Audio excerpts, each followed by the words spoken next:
Hello again, my friends from Nu Skin. Thank you for joining me here at Nu Skin Live Virtual Expo. For those of you who caught my first video, you'll know that I talked about how our brain orients us towards what we're familiar and comfortable, what we're used to doing, and it doesn't like it when we try to do new unknown things. But being innovative, though, is about overriding this natural instinct and allowing our curiosity to come out and challenge ourselves. So I want to talk about the process of being innovative by focusing not on just using a latest technology or changing for the sake of changing, but on solving problems that our clients face in a way that no one else is doing, and using repetition to keep trying different ideas until good ones emerge. And being comfortable that most of our ideas may fail before we can finally discover the breakthrough ones. So you might recall, right, that I had to build an airline from scratch in 2007. And one of the reasons AirAsia X had to be created as a separate airline is because AirAsia did not believe in the viability of going long haul, right? They had been a successful low-cost carrier in Southeast Asia, and once they became successful, they became unwilling to challenge what made them successful in the past, right? So we want to keep doing what has made us successful in the past. And even the Singapore Airlines CEO in 2007, when he heard this crazy idea of building a long-haul low-cost airline, he dismissed it, right? He said it wouldn't work, right? So let's use one example about challenging common beliefs, right? So normally, a low-cost airline, when they think about seats and passengers, right? Some of you may recall, if you were traveling back in 2007, that low-cost carriers did not have seat assignments, right? There were no seat numbers on your boarding pass, right? You had to rush on board and grab whatever seats were available. Why? Because they believed then, right? This made passengers board faster, right? That was how the giants in the low-cost airline model operated. Southwest Airlines in the US, EasyJet and Ryanair in Europe, and AirAsia, Tiger, Cebu Pacific all operated that way, right? And the way AirAsia, for example, made extra money was to charge passengers who wanted to be first in line to board with a service called express boarding, right? So, but if you did not want to pay, you're going to have to be boarding later. So when I started AirAsia X, I felt this wasn't the best customer experience, especially on a long-haul airline, right? Someone like me, for example, I've got a small bladder. I really always want to prefer the aisle seat so that I have good access to the lavatory. Some other people may prefer the window seat so that they can rest against it and also look at the nice views, while other people may want to make sure that the family of four is always sitting together. Or some, they may even want to make sure that mother-in-law is at least 7 rows behind. So we introduced seat assignments, where you can choose your seat if you're willing to pay a small fee. But even if you did not want to pay, you'll still get a seat assignment when you check in, so that the boarding process is more civilized and everyone has a seat waiting for them. Now, we implemented this when we launched in 2007, but it took AirAsia 2 years before they too eventually adopted it in 2009. Because once you're used to doing something one way, it becomes very hard to change, even when you can clearly see the benefits of a better customer experience and more revenue. EasyJet studied us and only changed in 2012, and Ryanair followed later in 2013. So can you see why it's hard for us to change the way we approach work if we're so used to doing things only one way? Now, even after we launched seat assignments, we still had 50% of our passengers unwilling to pay for seat assignments. So how do we come up with ideas to keep innovating, right? We don't believe in asking customers what they want through focus group interviews, because customers may not tell you about things that they've never experienced before. Instead, I believe in observing our customers and finding pain points that they may not be consciously aware of. For example, what's the first thing that you do when you sit in your assigned seat? I bet most of you are going to start to think, Will someone come and sit next to me? And if it does, well, am I going to be lucky enough to find a row of empty seats so that I can have the whole row to myself? And of course, if that happened, jackpot, you're going to be so happy on that flight. How do we know this? Because we're passengers too, and we observe what our customers do. And we know that on average, an airline is only 80% full, which means on average, 20% of the seats are empty. But we don't know beforehand which flights will have those extra empty seats and which flights are going to be sold out from last-minute buyers. Because if we try to pre-sell a row or an extra seat, we could be losing revenue from people wanting to buy seats at the last minute, and usually those are much higher fares.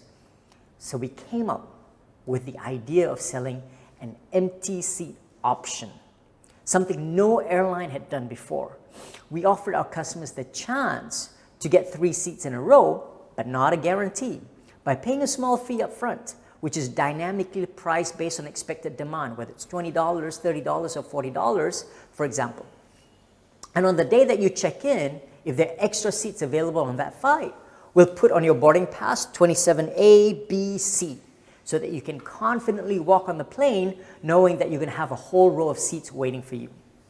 But if on that day, all the seats are sold in the last minute at high prices, when you check in, we say, "Oh, I'm sorry, your empty seat option is not available today," we refund you back that option price. So the customer doesn't lose when there's no extra seat, but gains a lot of value at an affordable price, 80% of the time, right? And that revenue goes straight to the bottom line for us because there's no cost. Those seats would have flown empty anyway. And no airline in the world had thought about this before. Usually, airlines tend to just benchmark and look at what other airlines do. But we focus on coming out with new ideas based on the problems that our customers face instead. Now, we didn't stop there, right? We kept thinking, what are the problems that customers have when it comes to airline seats? Because there were still people who were unwilling to pay for seat assignments or empty seat options. Another idea was to address the problem of passengers being worried that there might be a screaming baby or toddler sitting near them, especially on a long-haul flight late at night. What if we could guarantee that if you paid to choose a seat in one section of the plane, there would be no kids around you? We created the world's first quiet zone where no children under 12 were allowed in this front section of economy seats. Even CNN and New York Times wrote about it, but the headlines were, "AirAsia X discriminates against families with young children." But actually the parents appreciated it, because even though now they have to sit at the back sections, if anybody gives them that disapproving look, if their child throws a tantrum, they can just say, "Don't complain, should have sat in the quiet zone." Now, because we called it our quiet zone, we thought, what if we could create a special ambiance with mood lighting to designate the seat zone? And so we asked our engineers, and they dutifully got 3 quotations from aircraft lighting specialists. But each was $75,000, $87,000, $112,000 per aircraft. The latest LED technology that can change colors from red, orange, blue, green, purple, time with sunrise, time with sunset. Wonderful. But being calculative, we realized that it didn't make economic sense because our seat assignment fees were low and we couldn't sell enough upgrades to justify that capital investment. But ours was a culture where we shared a challenge openly across the whole organization. And the technicians, they heard about this, right? And they came up to me and they said, "Hey boss, we have an idea. We go to hardware store and we buy colored wrapping paper and we wrap the fluorescent bulbs. And so we created this calming blue effect for just a few dollars." Now, I have to clarify, because it's not a straightforward process, because the airline industry, everything is highly regulated. You need Civil Aviation Authority approval just to put a sticker in the toilet. So we had to pass multiple tests, including a burn test to make sure that the colored wrapping was not flammable. We had to pass a brightness test because if there was an emergency, there's not enough time for the flight attendants to unwrap the light bulbs. And after several modifications, we secured full certification to deploy it. See, sometimes innovation need not be high technology or costly. It can come from basic ideas provided we're willing to challenge conventional thinking. Now, while I share with you the successes, I also want to share with you the many failures. Because for every one successful idea like seat assignments or empty seat option or quiet zone, we had 8 or 9 failures. But we needed to be comfortable that many of our ideas will not work. So here's one of them, right? We thought we would be the low-cost airline, the first one to have full in-seat, in-flight entertainment systems with the latest digital touchscreen technology on every economy seat, where you can pre-order your meal straight from your seat. The order goes straight to the galley without having to wait for the flight attendant to come to you. Great idea in theory. But when we launched it, it was a big disappointment. We learned that people want instant gratification. Like when they order something, they want it now. They didn't want to wait 20 or 30 minutes for the food to come. But for the flight attendants, it became a mess because instead of going with their trolleys down the aisle, serving people one row at a time, now the orders were coming at different times, right? Row 13 wants chicken rice. Then I got to go to row 32 who wants a Coke, and row 24 wants a hamburger. It drove them mad. Now, the other reason we installed these systems was because we thought, hey, maybe we could get people to pay a small fee to watch movies. But turns out, many people refuse to pay. And Hollywood studios don't trust airlines to declare how many people watch which movies. They charge us a royalty fee for every single movie title, times every flight, times every plane. Right? So we start with this huge fixed cost, and we couldn't find enough ways to generate enough take-up. Because our Asian customers, they would rather stare at that screen, where the plane goes around the globe for 8 hours instead of just paying $10 to watch movies. So we decided to scrap the whole system. It was a $12 million write-off, but no one was fired. We didn't waste time or energy to blame each other. We just moved on to something else. And so what I keep telling my team though, is it's not about being afraid of failing, but even more importantly is we must be afraid of success. Success can lull us into complacency.